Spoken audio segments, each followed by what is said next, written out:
ગુજરાતી ગરબાએ આજે વૈશ્વિક સ્તરે ફરી એકવાર ઇતિહાસ રચી ગુજરાતનું નામ રોશન કર્યું છે। જાણીતા ગુજરાતી સિંગર આદિત્ય ગઢવીના સુપરહિટ ગરબા ગીત અલબેલી મતવાલી મૈયાને પ્રતિષ્ઠિત ગ્રેમી એવોર્ડ્સની ગ્લોબલ મ્યુઝિક પરફોર્મન્સ કેટેગરીમાં વિચારણા માટે સ્થાન મળ્યું છે। જ્યારે લોસ એન્જલસના વર્લ્ડ એન્ટરટેનમેન્ટ એવોર્ડ્સમાં આ ગીતે બેસ્ટ ગ્લોબલ ટ્રેડિશનલ સોંગનો એવોર્ડ જીતી વિશ્વભરમાં ડંકો વગાડ્યો છે।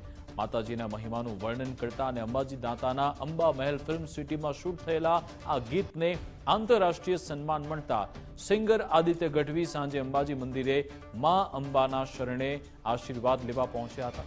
અંબાજી મંદિર ટ્રસ્ટ દ્વારા તેમનું ભવ્ય સ્વાગત થયું, જ્યાં તેમણે આરતીમાં ભાગ લઈ વિશ્વના સૌથી મોટા શ્રી યંત્રના દર્શન કર્યા અને ચાચર ચોકમાં પ્રશંસકો સાથે મુલાકાત પણ કરી હતી।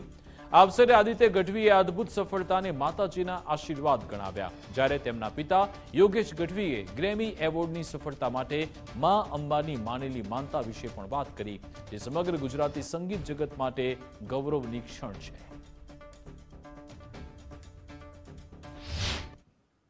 આજરોજ અંબાજી ખાતે માં અંબાના દર્શન કરવા માટે થઈને આવ્યો છું।